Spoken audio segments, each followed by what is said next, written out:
love it, love it, love it, love it.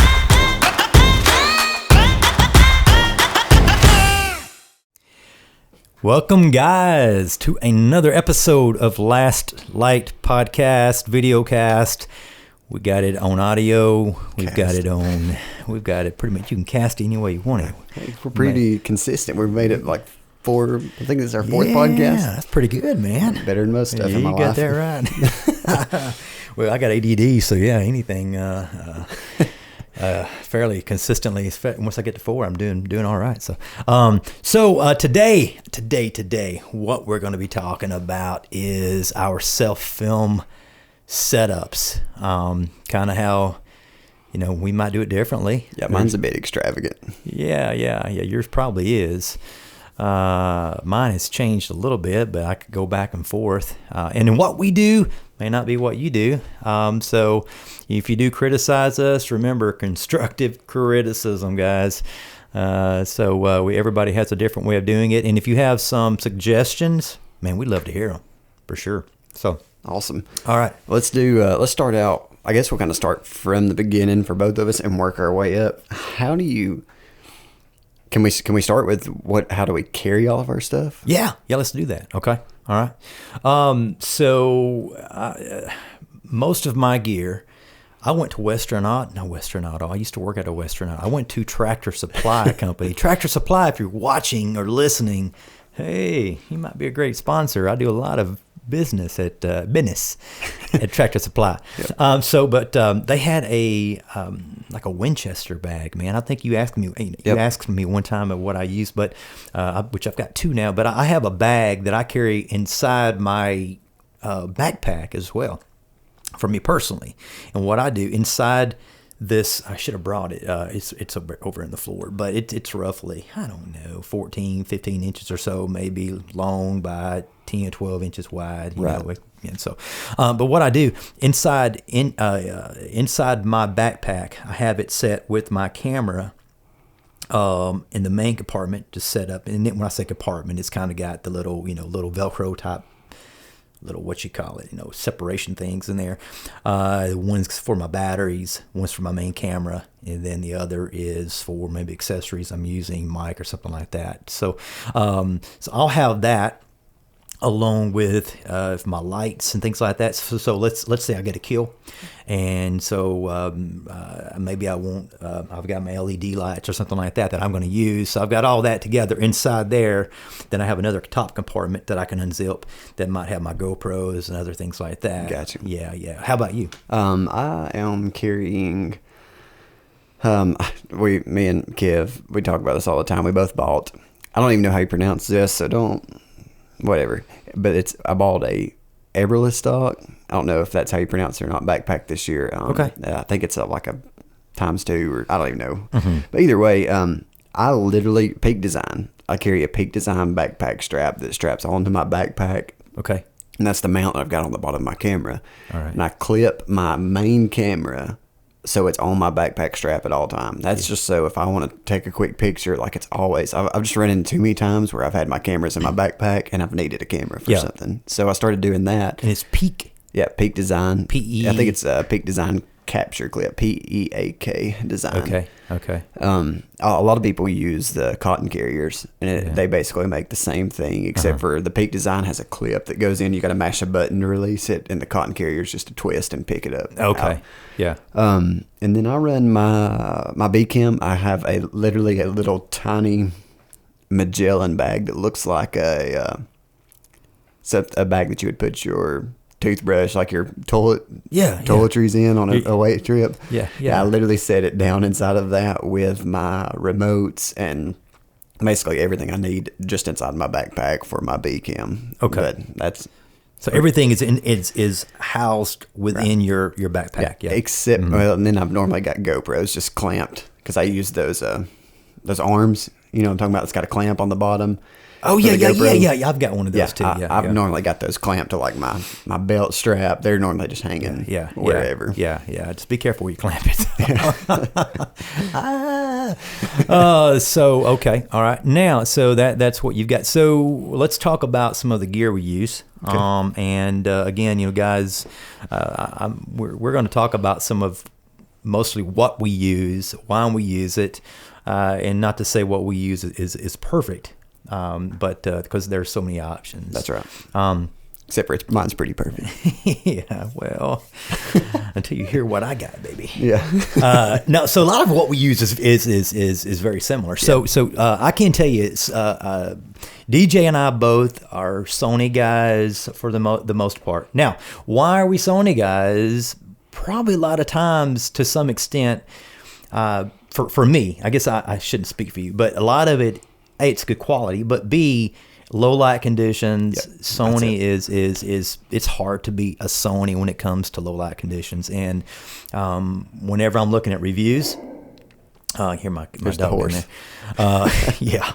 So when I'm looking at reviews, I'm looking at low light condition. I mean, low lights, man. That's because Lastlight, man. Yeah. For seriously, I mean, it's.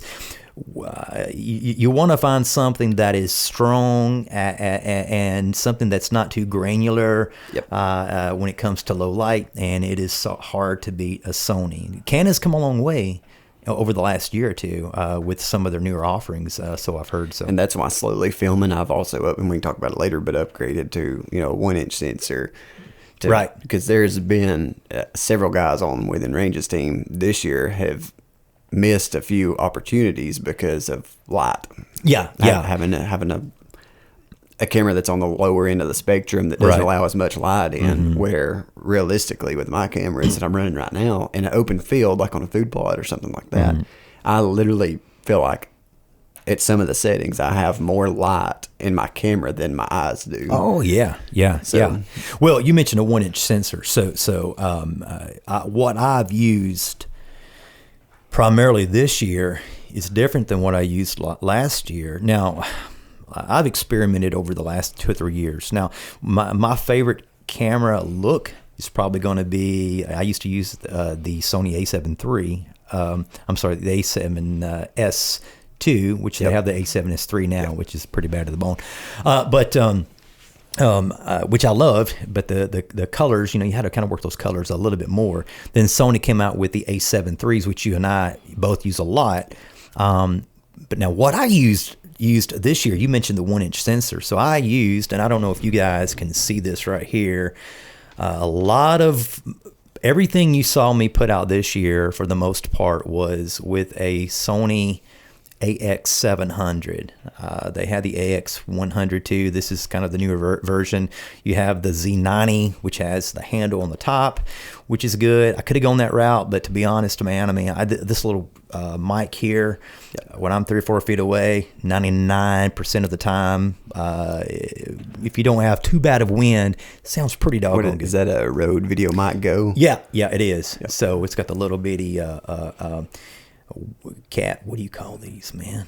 It's called a cattail. Cattail, yeah, right. Yeah. Mm-hmm. Exactly. Yeah. Well, you can use it for that, and if you got a cat, you can kind of put it in the floor and they'll play with it too. Yeah. But yeah. So this is on it. This is my setup for the most part. Well, when I say that, as my A cam now. One reason I like it, it's got a pretty good zoom range on it. I think it might be 300 and some odd. I can't remember all that. Plus, you got clear image zoom. That's going to help it extend even more. It puts out a really good picture. It has a 1-inch sensor, which I like. So I've been pretty amazed with the clarity overall with this camera. And I was a little nervous. I did run the AX53 last year some. Really good camera, but one thing I like about this is you have total control. Now, some guys, maybe speaking up too much, but some guys, they just run full auto, and so that other camera might be fine. And that AX53 is a really good camera. It is. A lot of our guys on the team for the hunting show, for the TV show Within Range, they're running the AX53s, and they're happy with them. Mm-hmm. But one of the guys this year, he wanted a camera and asked me, what's the best video camera to get? And that's actually, this AX700 is actually what I sent him to. Mm-hmm. One of my favorite things about this camera is the built-in ND filters. For sure, which I use a whole lot. And for guys that don't know what that is, so let's say you're filming in a bright, sunny condition. I don't want to get too techie right now, but if you're shooting, there's a 180 rule. If you're shooting at 24 frames per second, a lot of times you want your shutter speed being 148, 150. And if you're shooting at 30 frames per second, it's going to be around 1/60th of a Right. second. So basically, it's going to be double the speed of your frame rate. And if you're shooting 60, you want to be around 120. Now, with that being said, if you're trying to, there's also aperture involved. So if you want to have a shallow depth of field, well, you better have an ND filter put on. If not, you can't get your ISO low enough to where your highlights are just going to be blown out. And the whole screen's going to be blown out. It's blown out. So an ND filter is like a pair of sunglasses within that camera, the lens, that you can dial up or down so that you can get those settings closer to what you want, especially on a sunny day. So and the low light capabilities of that, it's like you said, that the AX700, if you're willing to spend a little bit of money and just want an all around good camera for video work, that's what I would go with. I run the cameras I run because I like to take pictures so much. Yeah. And I was going to segue to that too, because that's one thing to think about, guys, is, what is your use going to be? Now, let's say you take that buck of a lifetime, not to say you can't take a screen grab, right? But it's a JPEG image, and we could get on all that stuff, but which is fine. But with if you have a dual purpose camera like the A7 III that you shoot with too, which I shoot with a lot too, I love. You do have the options to have both. Now, what I carry with me, DJ, is I have the A6400. It's an APS-C sensor. It's just a little different. I don't want to get all that, but it's not full frame. But it's a great little camera. This when I bought this camera, it comes with a 16x50 lens. Not a perfect lens, but it's pretty doggone good. So I love it because it's small, compact. This would make a pretty good camera if someone wanted to with the right lens. Yeah, I used the 6500 for a couple of years before I transitioned to where I'm at now. Yeah, and they're really super good cameras. Now, what I like about this camera here, it's got the flip-up lens. You guys probably can't see that, but so I will use this a lot of times rather than a GoPro behind me so that I can do my interview. Right, as a B cam. As a B cam, because let's say you're shooting with whatever camera you've got, and some guys might want a 70 to 200 lens. Right. Another kind of worms. Yeah. And you know what I'm going to say with this. So with a 70 millimeter lens, you can't flip that camera around. No, not at all. Yeah. If you do, you're going to see your nose, and that's about it. That's right. So what works for me, and what did work is if I used a 70 to 200 for my A cam, using like a A7 III, I could have this sitting back here for my interview type stuff. Right, so do you use a remote? Yes. So I use I don't even know where that remote is, but Sony makes one, but you can go to Amazon and get the Fotka. That's the Fotka. F-O-T-G-A, Fotka. Yep. And so I run the Fotka. So I run it, I let it hang down. Yep. Sometimes I've got it kind of twirly. I've got it to where it's minimal movement on my part. I can turn around real quick, hit the power it on, and I usually run this on autofocus because it's pretty good. That being said, I've noticed when it's evening time, it's like it'll hunt big time. So what I usually do, I try to figure out where I'm going to be, if I'm going to be standing at that point in time or seated, and I try to get my focus set to where same. Yeah, I will actually take the camera. Let's say I don't hunt out of lock on, I hunt out of saddle. But if I'm standing at lock on, where I'm going to put my B camera at, I'll I have a little screw in arm where I'll put my B camera in, and I'll get to where I'll stand at and focus on that camera, that tiny camera arm, and get the focus there. Perfect. And then turn around and hang it up there. Exactly. It's kind of what I do too. That's how I get my focus. Yeah. Well, I was going to bring that point. So this is what I use. So it's got my 1/4-20 thread here. Right. I got my camera here, and I have used my my GoPro here as well. But I will set it up here behind me, and like you say, usually I'll sit here and focus on that. Yep. Then and now sometimes I have realized the only problem is you may be like me. You've got that thing on there, and all of a sudden you accidentally hit the focus ring, and then and honestly, you can go to any outdoor store. His is probably a little more advanced than mine, but realistically, some of the ones that I use, and I know a lot of the guys on our team uses, are trail cam mounts that screw into the tree. That's Yep. got it's got one hinge that Yeah. hinges on it, Yep. and it's perfect. Yeah. Those work. The little ball joints. This is a muddy that I just had. The challenge with this one though, DJ, is sometimes I let's say I've got a different size arm. This is designed for like the real tree, easy screw. What do you call them? Easy something. I know what you you're know what I'm talking saying. about. Yep. So if it's not, sometimes they won't work for that. So this year you're running ACAM, AX700, and when we say ACAM, BCAM, for those of y'all that don't know, ACAM for me is what am I filming the deer with? exactly. That's the one that I'm filming the majority with. B-cam is normally going to be a stationary camera for me that's on the hunter. I really like to get it above and out to the side a little bit, so there's that chance that it may grab you with the deer in the background. Right. Which is where GoPros come in handy. So anyway, A-cam for you is AX700. B-cam's a 6400 this year. This past year. Now, I did see your setup. So here a while back, you brought yours because I used my A7 III. Yep.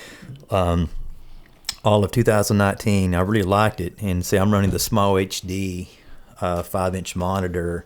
But now the reason I didn't run it so much this year is because I mean it's phenomenal. It's just that until I saw your little setup there, which had me, so I may switch back. So with this monitor, you can't turn. So if I can flip this, I can flip my screen back. It's only got one axis to turn on. One axis, that's right. So let's say all of a sudden that deer's over here, and I've got, I can't. Now with your little, that's the beauty of what I've got. Yeah, what do you call that? I can't even think. My brains. I don't know. It's a small rig mount. For those of y'all that are watching, I can kind of hold it up here and let you see. But for those of you listening, I have a small rig cage rigged on an A7 III. It's got a handle up top, and then I have a Shinobi. Oh, what is that? No, it's an Atomos Shinobi. HD screen. The Ninja's the one that you can actually record in 12-bit. Anyway, that's advanced.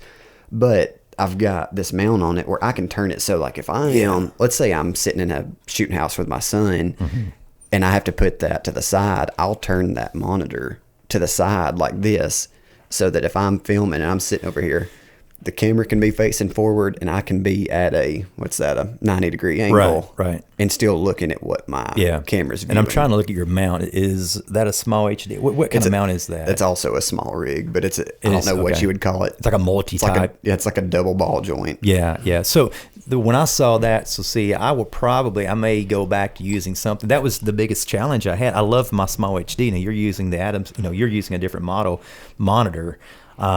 But my biggest challenge was simply there are plenty of times where, if I turned it away from me, I couldn't see my screen. Right. And then when you're self-filming and you can't see, it's all guesswork. It's frustrating. So do you also run a GoPro for backup? I do. Now, so it was crazy this year. So this little see my little mount here. I know people probably can't see it. It's so far away, but this little bitty. It's almost like a barrel mount or a handlebar mount. Yeah. It could go on a stabilizer. Yep. But what I did, DJ, I run a tethered tree saddle if I'm not hunting out of a lock-on. And on my tether itself, as it comes down, I've got, if I sit it right, I've got about a 2 inch gap between my bridge. Yeah. And so I will set this right there, and I can turn it to where this GoPro is looking right at me. That's awesome. And it's kind of cool. There's a little bit of motion there. That way, if I turn, the camera is always turning. And so it works really, really good. And you'll see that on some, maybe on a couple of my videos. So that worked really good. The problem, and it's happened before, I forget to hit the thing. Yeah. Because in the moment of truth, guys, you know what it's like, man. You get there and it's like, oh no, here he comes. It's during rut. It's different. Early season, maybe if they're coming in to feed. Right. But so for my setup, I'm running, and this is for this year. And I said right at the end of this, we'll go over. I think we'll give some pointers or tips for somebody that's wanting to get into filming, self-filming, and cameras they can start with. Yeah, right. I'm running 2 A7 IIIs this year. I had an A7 III and a 6500. but I'm in love with these A7 IIIs and they're the image awesome. that they get. So I actually, Tamron, it's one of my favorite lenses. Chad actually turned me on the Tamron. I've got a 28 to 75 f2.8 lens. My favorite, probably. This is my B cam. Yeah. This is what I hang above my head. At 28, it's still wide open enough that I can still get good interviews if I need be. I run a remote off of it, and normally if I'm in my saddle, I'll hook that remote actually to like my bridge or to my lineman or to my actual tether, so that it's just right there to switch. Gotcha. And then I run my second A7 III with a Tamron. It's a 28 to 200, 2.8, I think to 5.6. Yeah, 2.8 to 5.6. Which 5.6 for that camera it's such a good low light camera. It's not, But even at last low light, this is advanced. I'll zoom it all the way, I guess, out to 28. Yeah. And then use clear image zoom. Right. And then use APS-C mode. And you can still zoom in at a deer at 40, 50 yards and be at 2.8. Yeah. And have a crazy amount of light. Yeah. And so you guys, I'll do a 30,000 foot explanation of that. So clear image zoom with a Sony A7 III is going to give you like a 1.5 extra zoom. So let's say you're at 28. All of a sudden you're 28 plus another 14, if I'm correct, something like that. Is that right? Yes. So 28, 38, I can't think. Let's say 50. Then a clear image zoom on top of that is another 1.5 or 2, depending on I think if you're filming 4K, it's 1.5. But right. if you're filming 1080, but if you're filming 4K, and if you let's say you're filming 4K, it goes, let's say from 28 to 50, then all of a sudden from 50 to 75. But if you're filming 4K and you put that into a 1080 time frame sequence, 4K is about 4 times bigger than 1080. So you can zoom in and make a 70 mil, 75 millimeters look like it's you were filming at 100, 125, 150, to 200. So there's ways to work that if you want to. So that's advanced. And so here's where things get out of hand. Yeah. So I've got these 2 cameras that I run. I also carry a GoPro 9. Bought that one this year. I was running a 7. The 9, it depends on my situation, but I run it on an arm that has a clamp on it, and everybody probably, if you have a GoPro, you know what I'm talking about. I'll clamp it wherever I can, within arm's reach, so I can easily, and I've got it set to where it powers on and starts recording with the touch of the record button, and powers off and stops recording same way. Then we're sponsored by Tacticam, and so I run, if I'm bow hunting, I have a regular Tacticam 5.0 screwed onto the end of my stabilizer, and then I run a Tacticam wide, basically just like I would with my GoPro, somewhere close by, but it's a 5.0 wide, so it has a pretty wide angle view, and have a remote around my neck. So I'm running 2 Tacticams, a GoPro, and 2 A7 IIIs. Not one time this year did I get every camera turned on. Not one time. Yeah, you. But yeah. But they're there if I need. Like, yeah. If I can get at least 2 out of, I guess it's my backup. Right.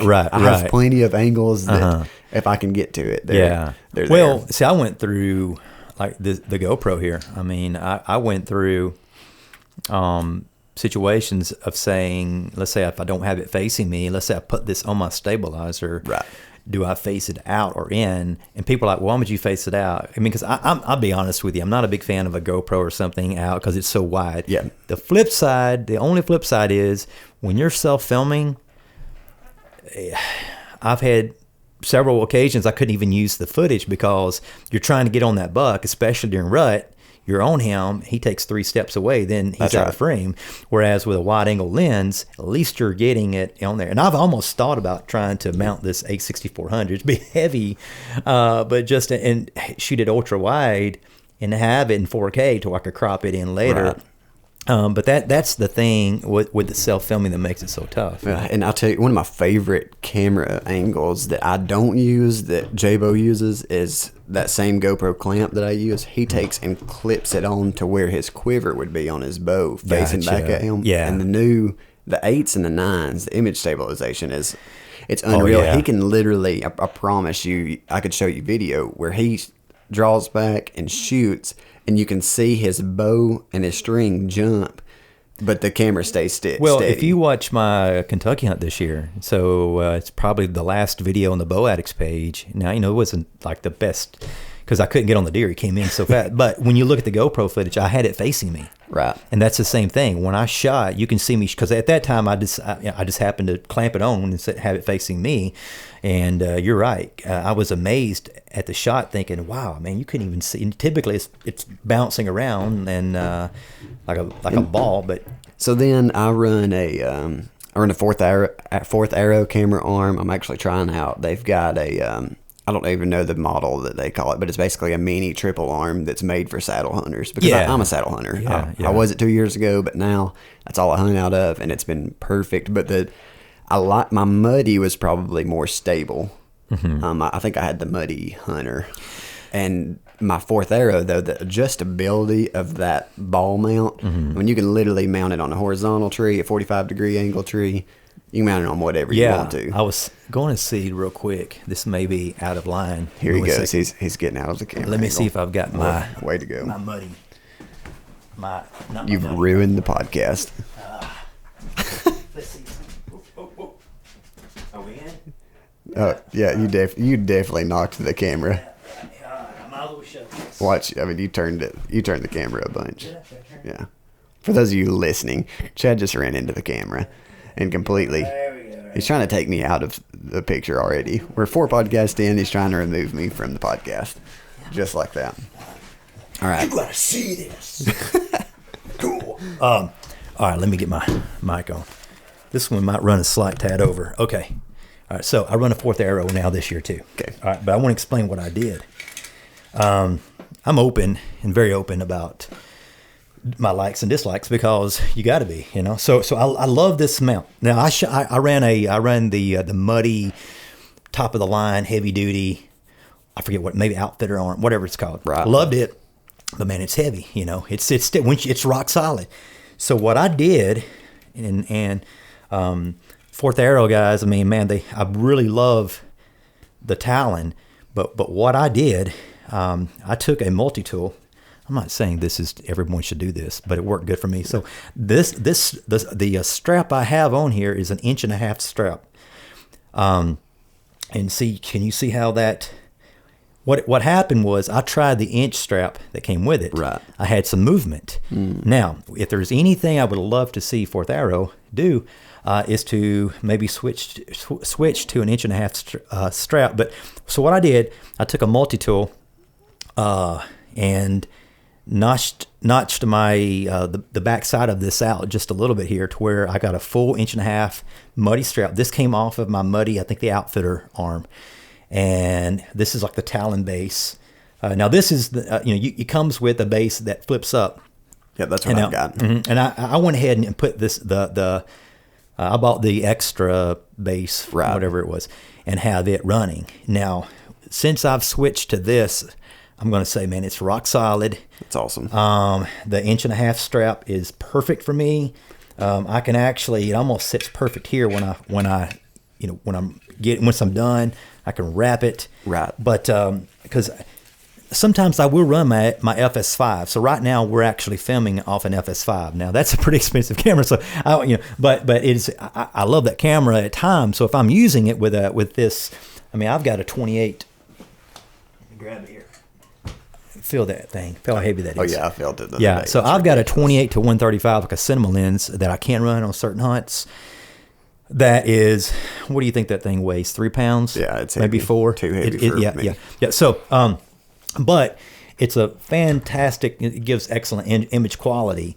So if I'm running that, or let's say you get a camera geared out, and you've got 5, 6, or 8 pounds there, you do not want to have that camera arm. That's right. Twice last year, I almost lost $6,000 worth of camera equipment because of something like that. So that's just why I have this set up the way it is, and it has been rock solid with the Fourth Arrow. So do you know what your pack weighs? If I were to guess, I wouldn't be surprised if it's 65 pounds. Holy smokes. Yeah. My dad grabbed hold of mine. No, okay. That's with all my camera gear. I'm switching to the 1 sticks. this Yeah. year. But that's with everything. You know what I'm saying? I've got everything packed in there plus my climbing gear. We'll do this later, but I use this year I swapped to climb. I'm only climbing with a one stick, not the tethered one sticks. And you can say, if you're watching, I'm wearing a tethered shirt. Yeah. But people don't realize too that you're 14 feet tall, so it's only one stick. Then you're that's right. But I think my pack with saddle and camera gear and everything's 42 pounds. Yeah. So, which is still not light. No, but what the challenge I had, DJ, a few years ago, me and a buddy of mine, Tracy Rogers, and a few guys from the bow staff, bow addicts field staff team, we went to Indiana, and holy smokes, man! Between all my camera gear, I had a Lone Wolf stand with it comes with like a quiver type pack with the 4 sticks. Love that system. Having that, but trying to carry all that stuff in with miserable. A bow, man, I thought I was going to die. Seriously. And luckily, Tracy made me one of these. It's like a 2-wheel thing Tracy Rogers, thank you, brother. That thing saved me. I wheeled everything in when I could, but it was an extreme challenge. That's still a hard pull. Oh yeah. So I can't wait to try the one sticks out this year because you and I, we had a chance to kind of mess around with some of that stuff and that's 42 pounds without snacks, and I'm I've seen your snacks. I am a snack person. Yeah. Listen, this guy lives off of like little bars and a couple grapes for lunch, and he's fit, and I'm like, I gotta eat a couple slices of pizza, a sandwich, a bag of chips. Yeah, well, now, luckily, toilet paper doesn't weigh much because I always got to have my TP, in case I need that. I actually the water I carry with me, I didn't think about that, but that's probably, I carry a decent amount of water. You carry some wipes with you? What's that? You carry wipes or just toilet paper? Just toilet paper or leaves if I have to. No, you got to have a bag of wipes in there. Man, sometimes I need it. Heard this past year, I thought I lost my wallet. I looked everywhere for it. I remember nature called, and I said, I'm gonna go look where that was, and it wasn't there. Luckily, Dad did find my wallet. I guess I was at at the gate, and somehow or another bent over, and but lesson learned. Now I'm using my zipper pocket. So, but yeah, man, that's it's for me. It is a GoPro. Honestly, a lot of times I don't pull out my 6400 as much since I'm using the AX700 because I can use that one I can use my GoPro as a V cam if it's lighter, and it may not cut out a lot of weight, but a little bit of weight. And the 8 actually has pretty decent volume on that thing. As far as the audio from 8 and 9 is actually really good. Yeah, with a little bit of work in post, it's really good audio. So let's talk real quick. So we kind of explained our cameras. Now, Canon makes some good cameras too. I got some buddies of mine that run Canon. It's just I know more about the Sonys. Like I said, I ran the AX53 last year some. I liked it a lot. It's just I do love the opportunity to have full manual control. Yep. Over a camera, because that can make a big difference, especially in low light conditions. Only thing about this one here, usually I do run it. I run it on full auto quite a bit, but not full auto, but I was like, how dare you? Focus. I'm sorry, autofocus. It's just that times even this year I noticed you're like, why am I looking grainy? And you're thinking it's grainy footage, but it's just the tree behind me is in perfect focus, and it's really the camera. But let's talk about real quick because there's a lot of guys. We both get all kinds of messages sent to us about what I should be using. That's right. Yeah, and I'll let you. Yeah. And basically, we're actually we're looking for some more field staff right now. And with doing that, Daniel has some requirements that he sends to them if they're interested. Because obviously, this is a whole nother podcast, but whenever you become field staff, yes, you got to have a camera. That's what we're looking for. Most of us are still self-filming. We're not that big of a show. Mm-hmm. The AX53, as far as the entry-level camera, it's a good camera. I don't think you can beat it. Right, for the money. And the image that you're getting is still good enough quality to be on Carbon TV, TV, stuff like that. And it has a very good zoom range. So let's say basic package for us, you got to have AX53 at a minimum, and then you at least have to have a GoPro 8 or 9 as your B cam. With that being said, the worst thing about a GoPro for me is low light. Yep.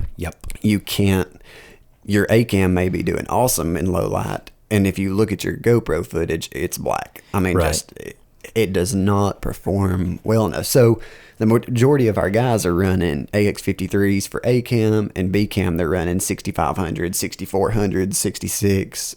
Even one guy's running a 6000. Any type of Sony APS-C, it's still got enough light, in my opinion, for low light that it's there, and they've got that camera to take pictures with as well. Right.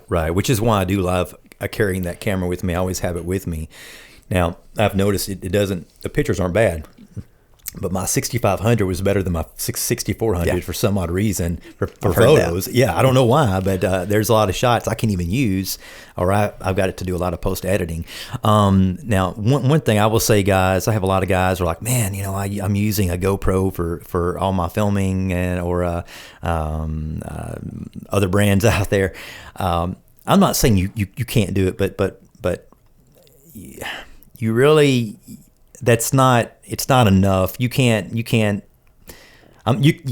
anything on YouTube, but you've got to have something with a better zoom range. Absolutely. And that's just the honest truth. Now, here's what I tell guys too.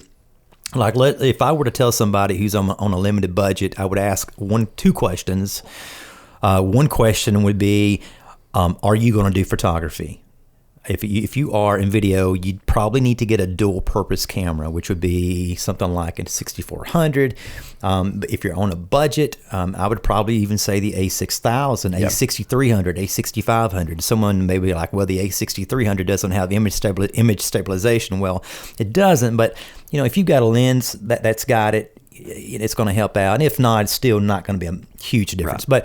But always factor in the cost. Don't just factor in the camera itself. You got to have a lens. Now, Sony does make an 18 to 105 f4. I really like it because it does have a motor on it. That way, if I am using my vodka, it with clear image zoom or whatever, actually an 18 to 105 with an HPS-C is going to be more like a 20, whatever it is, to 175. Did you know you can still run your clear image zoom on your on these cameras on your A7 III? Oh yeah. Which cranks it up there. With the vodka. Yeah, with the vodka. Yeah. Which is I didn't realize that. The other day. I was just using it to start and stop. Yeah. So because let's say with that one you don't have a motorized unit, but you can still run. That's right. Zoom in and out. Now I don't know what that zoom is. But needless to say, but just factor in. Now, I'm a big fan of Tamron lenses, which I think you are too. Oh, yeah.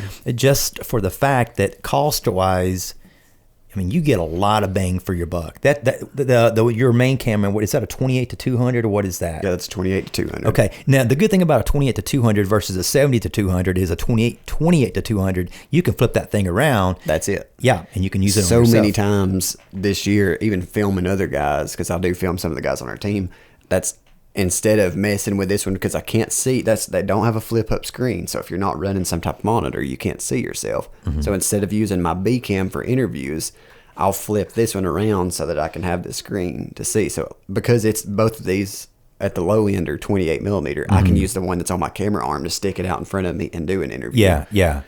Now, I will say like that 28. Now, if you put that on, that is a full frame camera. That's right. All right. Now, I don't want to go too in depth, but the A64, A6500s, things like that, which are APS-C cameras, you have about a 1.5, 1.6 crop. So whatever that number is on that lens, let's say if it's 28, 28 plus 14, you basically got to add. Right. So that makes it 42. 42. Now, so you might have to check and see how that. You might can make that work, but you might have to extend that camera arm way out in front of you. And what people don't realize too, if they're rifle hunters, if they live in Alabama and Georgia and they rifle hunt a lot, like the 18 to 105 he's talking about, 105 is not a very good zoom range. No, it's for bow. That's I would use that for bow hunting. But what's crazy, and I need an affiliate link for this 28 to 200. Yeah. Kev the other day, I literally filmed him with this camera shoot a doe at 500 yards.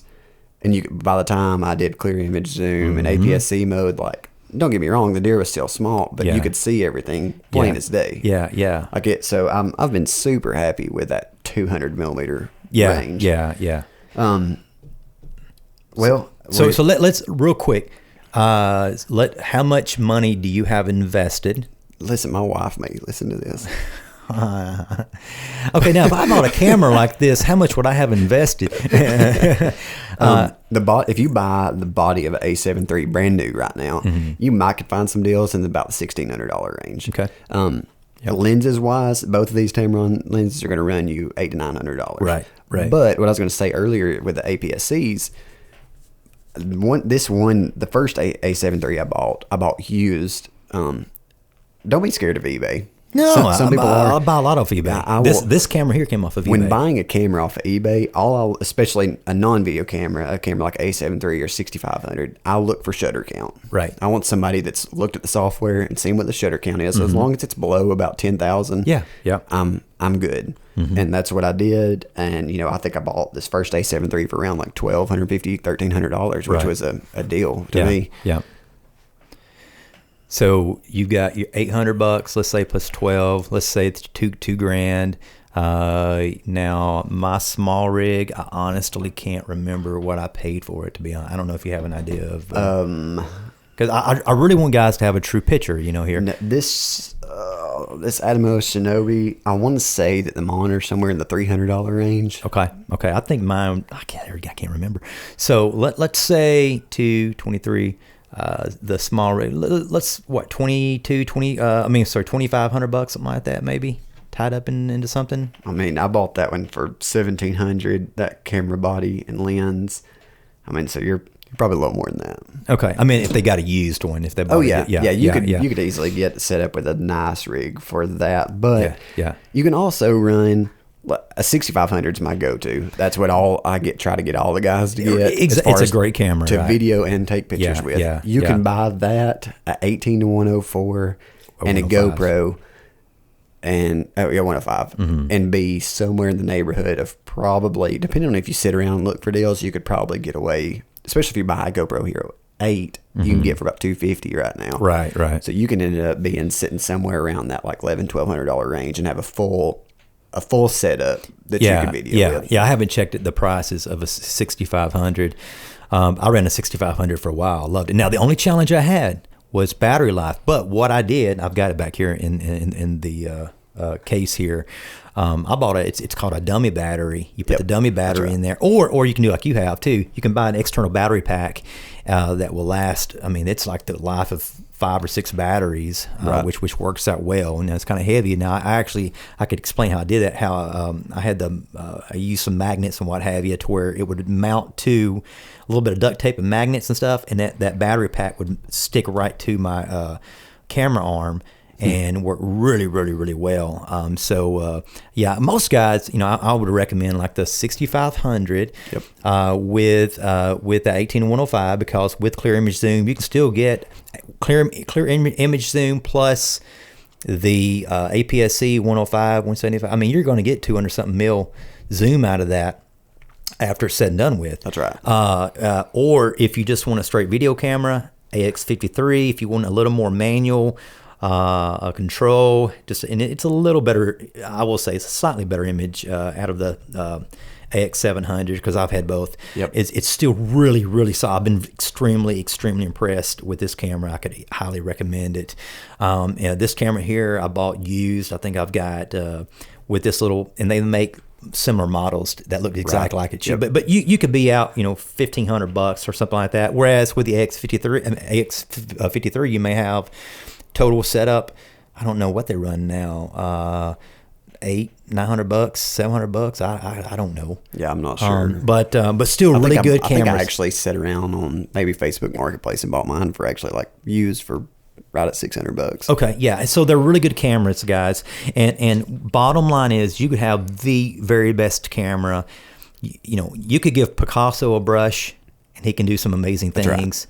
with it, or you could give some Joe Schmo the same exact brush and he can't draw a stick man. So, it's not always the camera equipment. It's more about the story you're trying to tell, and we can get into that, on a different episode. But just, if you already film and you're running a camera, I actually asked Aaron Morgan this one time. I was talking about upgrading to the A7 III because I had the 6500 and I love taking pictures, I love videography. And he basically said, don't upgrade until you feel like you've maxed out your potential with that camera. And that was awesome advice. Like, work whatever camera you have. It don't matter if it's a Sony, what are those, AX100s, a point and shoot or something like that. Right. Whatever you've got, learn it back, forth, to the best of your ability until you feel like you've completely maxed out your talent and you have to have something else in order to go further. Yeah. If you've not done that yet with the equipment you have, you're not just going to buy a 7.3 and that make you better. Exactly. Because I will finish kind of with that. I know we're getting close to, guys, listen. People ask me all the time, man, about my photography and things. And I'm like, dude, I knew nothing about cameras 4 years ago. Yeah. Go to YouTube. I sit for hours and hours and hours a night until I learn how to use your camera. If you can use it full manual, learn how to use your camera in full manual mode. Learn what ISO is. Learn what shutter speed is. Learn what aperture is. The triangle and how every single one of them affects light. I can tell you that much. Learn about depth of field and things like that, and how aperture affects that. There's so much you need to learn that before you even go and spend a lot of money on all this stuff. So, start with what you can afford, but learn those things. And I'm telling you, don't. Sometimes it just bugs me too because some guys ask, but if you go to type it in, ISO, what does that mean? Aperture, how do they work? And once you learn those things, and we're going to have some episodes on some of this stuff, that will make you better at your craft. And then when you're self-filming, don't be someone you're not.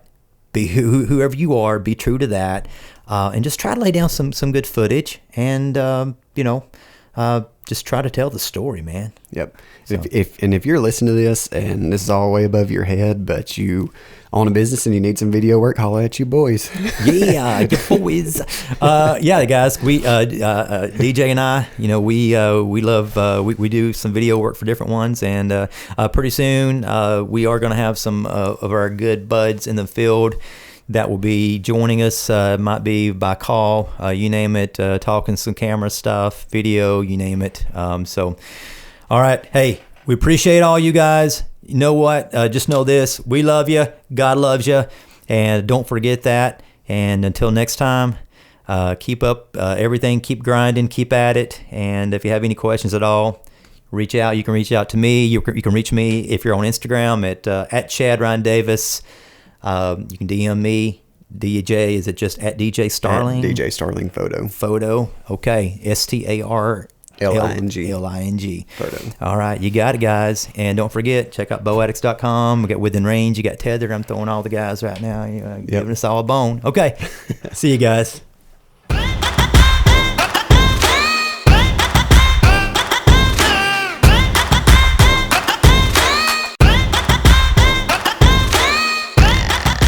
I love it, love it, love it, love it, love it.